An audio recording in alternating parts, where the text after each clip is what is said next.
How are we feeling about front windshields on travel trailer RVs? This is becoming a more and more common thing, seeing it now even here in what is a far more entry-level travel trailer, which we haven't seen too much of in the past. And this is a new good front kitchen model that offers a ton of storage on the outside for a front kitchen, and we'll explain why. Let's go take a look. Come on.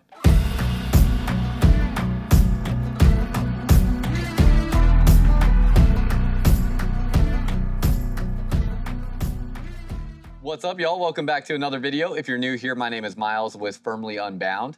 And this here is the 2026 Forest River Cherokee Grey Wolf. It is their 27GH.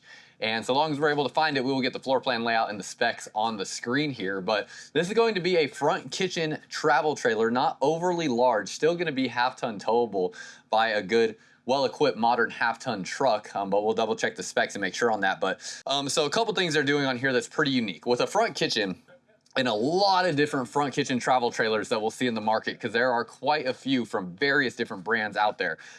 Almost all of them are doing an east to west facing bed with a slide out, meaning the back bedroom here is going to have the bed facing this direction and it'll be pushed out in a slide, and then they usually have storage along the back wall and things of that nature. Well, on this travel trailer, they're actually doing a north to south facing bed with no slide out, and they did a drop frame down underneath here, giving a really large storage space here. It does not pass all the way through to the other side because there are some water components back over there.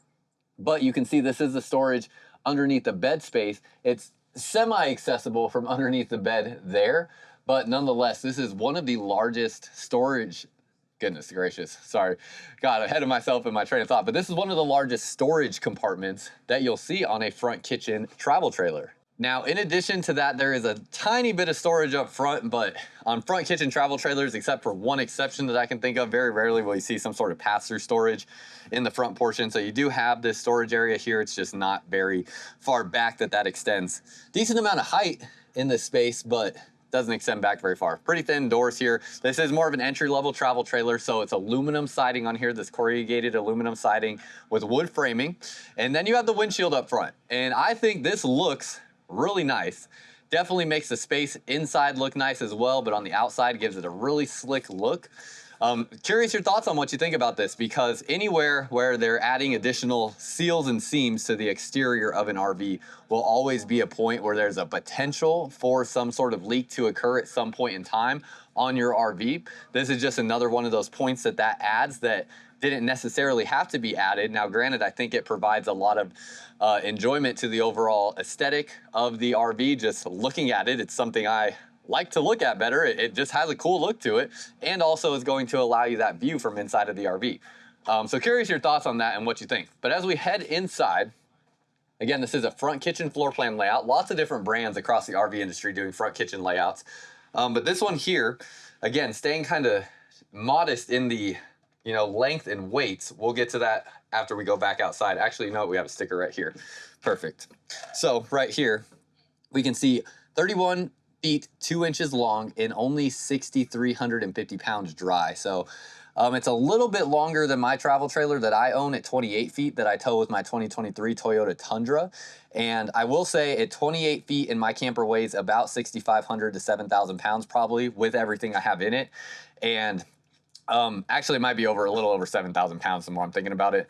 I do feel it when I'm driving down the highway. If I'm going over 65 miles an hour, I can feel that thing start to sway on me a little bit.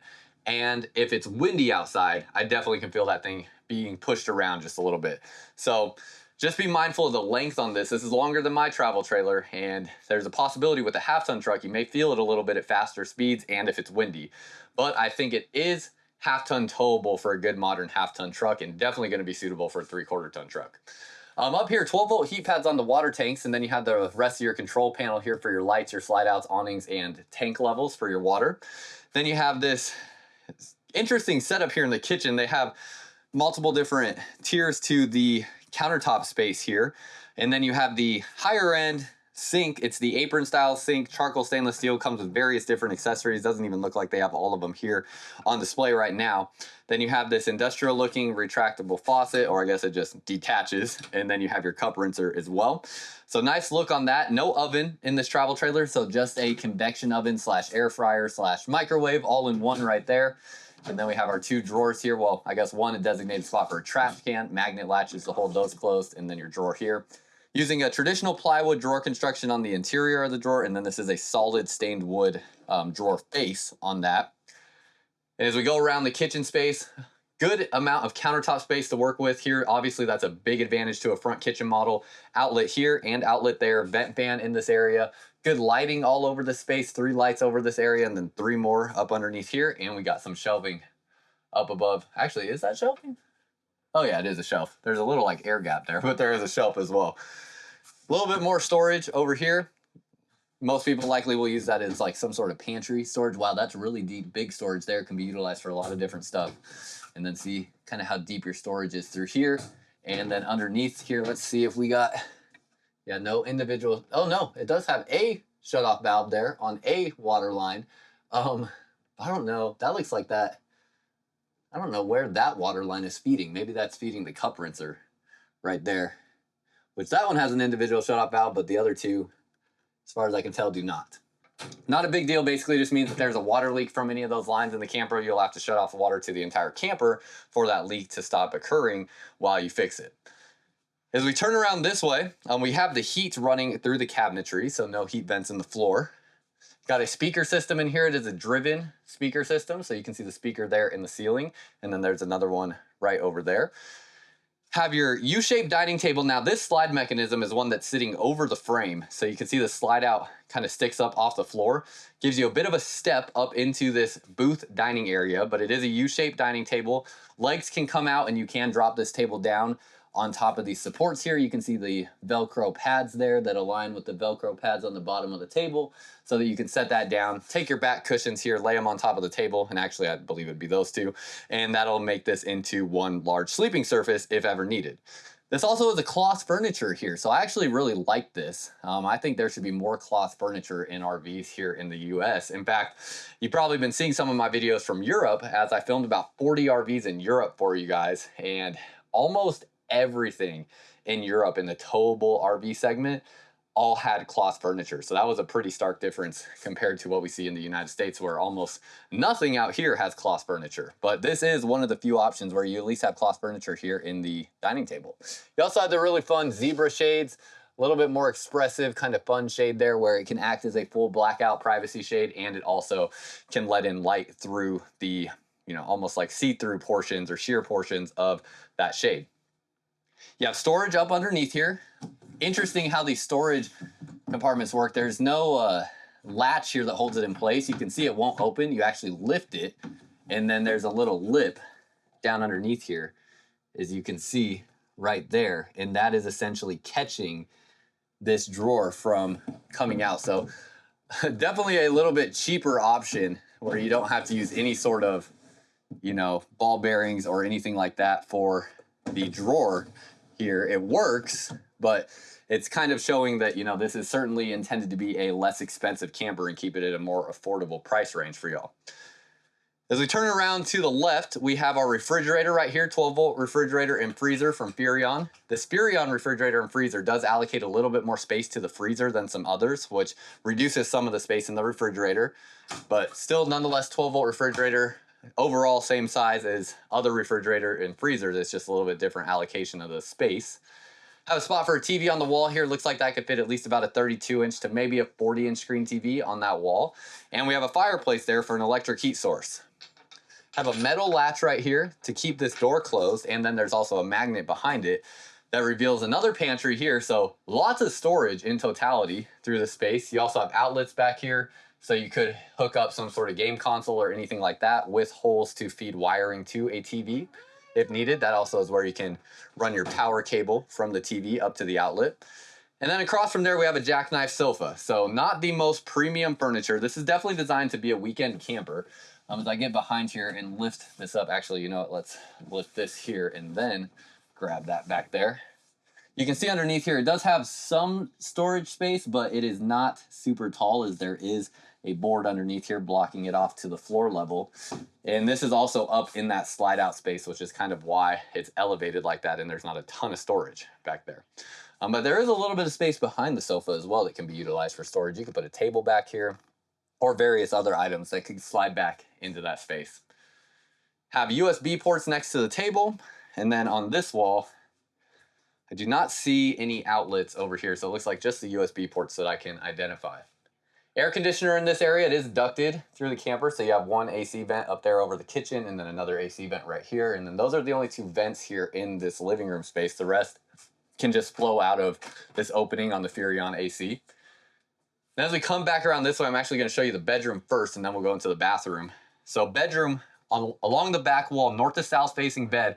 Really like this kind of setup actually. Sometimes that bed in the slide out is a little bit unnecessary. It does allow for more storage in the bedroom, but this keeps the weight down a lot more. So you still get a queen size bed, and it's probably a shortened queen here. So likely about 74 inches on that versus like an 80-inch residential queen bed. And then you have your closet storage there. This is a cool little thing where this is an inverter. So this here is a single outlet with USB ports as well that will run off the battery system, because this is an inverter in and of itself, inverting that 12-volt power to 110 power so that you can plug things into that space, whether it's cell phones, whether it's a CPAP machine, anything like that. Down underneath the bed, like we showed outside, you have access to the storage from through here, and then you have some little cubbies under here as well, or some totes. And then we have 3 cabinet doors above the bed that open up, and we'll have outlets, USB ports over here with a little bit of sliding hidden storage next to the bed on this side. So it's a very usable bedroom space. There's still a little bit of room to walk around here. You do have this entry door here. No privacy shade installed on the door, which as you can see right through it. And that is something where most people will want that sense of privacy. Plus likely you're gonna want it to be darker in the bedroom than what this is gonna offer with that window open all the time. And you can get a shade installed on there if you would like. There's a spot for a TV on the wall right here. And then as we turn back around this way, got your toilet right there. Now, if you don't want this door to be blocked by a TV, you're probably going to be confined to about a 24-inch screen TV. Anything bigger than that might start to extend out past the frame of that door. Nothing over the top here going in and out of doors. So as I step in and out of here, you can see I'm standing right at 6'1" without my shoes on right now. And the ceiling height is probably good for about up to 6'5". Going throughout this entire travel trailer. Now that will change a little bit going into the bathroom. Have a porcelain foot flush toilet, not porcelain, sorry, plastic foot flush toilet. Have your corner radius shower back here. And this is where you can see there was quite a bit of a step up into that shower, so we're gonna lose a substantial amount of ceiling height with that. We'll look at that in just a second. Have your medicine cabinet here. Again, solid wood front door here. Everything back behind here is gonna be a wrapped material though. Big plastic sink, so really oversized sink, limits the countertop space a little bit, but the sink is larger than most. And then you can see your storage underneath here. Now, as I go to stand in this shower, get behind the camera here, there's a big vent fan in this bathroom, so a larger vent fan. And then when I step in here, ceiling height without the skylight, yeah, that's probably 5'9", 5'8", 5'9" maybe. And then into the skylight, you're probably good for about 6'3" tops. Shower head sits a little bit low. It is a corner radius shower, but there is plenty of room to move around in here. It's really not that bad. And I would definitely have to hold this up over my head to take a shower in this space. But nonetheless, not terrible. And this is certainly a price point camper designed to get, you know, a couple or maybe a family with a little one. I think about like how me and Megan, we have a baby due in February, and I could easily take a camper like this and just either use this space or use this space as a spot for the baby, and that would work perfectly fine to get this big kitchen set up and not need bunk beds. But that would only work for so long, I'm sure. Underneath here, there's also this kind of flexible ottoman. You can see how this opens up, and this is actually the base for like a storage spot for the ottoman, and then the top portion here is a solid material with a pad on it, so you can't, I don't think you can really sit on it though, but it's going to be something that you can put in the middle of the camper for storage, a footrest, things of that nature.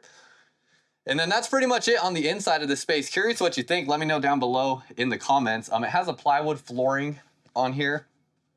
And as we step back outside, there's also 200 watts of solar up on the roof. As we come out here, outdoor kitchen space, it has a grill cooktop. It will also have a griddle attachment for this as well, so you have either one. Also get an ice maker, one of the few campers coming with an ice maker outside, so I really do like that actually, especially since Megan and I have through her pregnancy especially, done some runs to Sonic just for her to get ice, because that has been one of her cravings that she has had throughout pregnancy that has been interesting. Never had somebody crave ice before, but man, that craving is strong in her system sometimes. So kind of cool to have the ice machine there. Has a pretty standard running gear here with the Tamarack tire leaf spring suspension, although it does have this additional steel beam right here that extends all the way back to here. That is going to be some additional support on the running gear. And then you have a fully enclosed underbelly and again 12-volt heat pads on the water tanks as well. Electric stabilizer is pretty surprising for an entry-level camper, as most don't have that. And then it has front and rear stabilizers. You have a big storage space back here. We looked at that leash latch, a little bit more storage here, and you have a spot for a outdoor TV. On the non-camp side, real quick, as we head over there, we have two 20-pound propane tanks. Goodness gracious, sorry, y'all. And then we have our power tongue jack here. This is about the 8th RV I filmed today, and it's only 1 in the afternoon, so yeah, I've been here since 6 in the morning. I've said a lot of words today, and now it's I'm getting to that point in the day where my brain is starting to jumble them all together, so please forgive me. Cable-driven slide mechanism on this side of the camper, and you can see how it sits above the frame there, which is why we have the lip that we see inside of this camper. And then that's pretty much it. Your dump valves are back on the other side of the axles there, so everything goes back to that other side of the axle, which is pretty nice because we do have a front kitchen up here, and this front kitchen is going to be basically plumbed all the way back to the other side of the axle there. I'm not going to walk through this because it is literally a lake back here. Actually, you know what? Yes, we are. I have waterproof boots on today, y'all. I came prepared for the elements. Shout out to Megan for getting these boots for me for my birthday this last year. These are On Cloud boots, and they are waterproof. And I wore them specifically today because I knew it was going to rain. So one of the first times ever in my life, I actually prepared for the rain. But you can see right there the black and gray tank dumps there, and again, have that drop frame construction. Outdoor water connections, outdoor shower, and your 30 amp power connection, it looks like, which 30 amp, we're going to have just a single AC on this travel trailer. Yeah, that is a 30 amp connection. So not bad, but just something to be mindful of. There's not going to be an option for a second AC on a travel trailer like this being 30 amp. Have the accessory rack back here, going to be rated for about 250 pounds there. Let's see, 200 pounds, sorry, rated for 200 pounds on this. And then we have a backup camera already installed as well. So a couple different pieces of, some nicer equipment coming standard. But that's pretty much everything. My guess on a price point for this is probably going to be somewhere right around like $30,000. That's about an estimate on what I'm thinking for something this size. This is a new floor plan for the Cherokee Grey Wolf line. So curious your thoughts. Let us know what you think down below in the comments. But that's all I got for y'all. Appreciate you watching. And until next time, live firmly unbound.